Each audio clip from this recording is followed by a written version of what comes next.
Halo teman-teman semua, perkenalkan nama saya Debriani Karido dengan NIM 22011400091.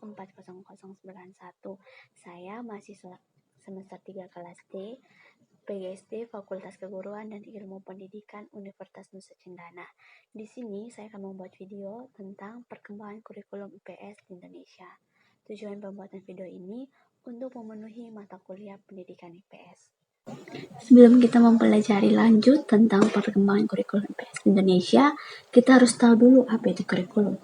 Jadi, kurikulum adalah suatu perangkat mata pelajaran dan program pendidikan yang diberikan oleh lembaga penyelenggaraan pendidikan yang berisi tentang perangkat pembelajaran yang nantinya akan diberikan kepada siswa-siswi selama satu periode jenjang pendidikan. Baik, yang pertama, kurikulum tahun 1945. Pada kurikulum ini, pembelajaran IPS belum dikenalkan, tapi ada suatu pembelajaran yang sama karakteristiknya dengan IPS, yaitu pembelajaran Social Studies. Yang kedua, kurikulum 1964, di mana kurikulum ini menekankan pada pendidikan moral dan kewarganegaraan. Kurikulum ini dibagi menjadi dua. Yang pertama, dasar. Dasar belajar mengenai sejarah dan geografi Indonesia. Dan yang kedua, cipta. Cipta belajar mengenai sejarah dan geografi dunia. Dan yang ketiga yaitu kurikulum tahun 1968. Kurikulum ini merupakan proses penyempurnaan dari kurikulum sebelumnya yaitu tahun 1964. Kurikulum ini adalah perubahan sistem pencawardana, pembinaan jiwa Pancasila, pembinaan dasar, dan kecakapan khusus. Kurikulum yang berikut yaitu kurikulum tahun 1975.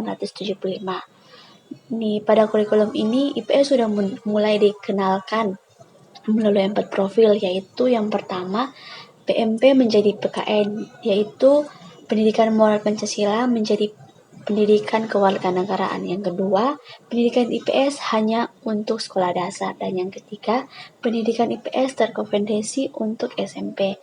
Dan yang keempat, IPS mulai terpisah untuk SMA sederajat. Yang kelima yaitu kurikulum tahun 1984. Kurikulum ini biasa disebut dengan penyempurna dari kurikulum sebelumnya yaitu tahun 1975.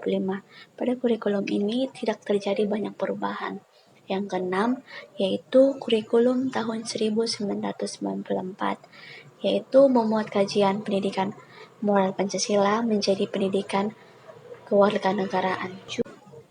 Yang ketujuh yaitu kurikulum tahun 2004, di mana kurikulum ini biasa disebut KBK, yaitu kurikulum berbasis kompetensi. Pada kurikulum ini terjadi pembagian, yaitu SD mempelajari IPS, dan setelah SMP mulai terpisah mempelajari tentang sejarah, geografi, dan ekonomi. Yang kedelapan yaitu kurikulum tahun 2006, atau yang biasa disebut KTSP, yaitu kurikulum tingkat satuan pendidikan. Pada pembelajaran ini, mulai memfokuskan pada kreativitas, kritis, dan mampu memecahkan masalah. Yang terakhir yaitu kurikulum 2013 atau yang biasa disebut dengan kurikulum K13. Pada kurikulum ini lebih menekankan pada kehidupan sehari-hari, dan juga pada kurikulum ini kita sebagai guru, sebagai fasilitator atau guru yang memfasilitasi kegiatan pembelajaran siswa di kelas.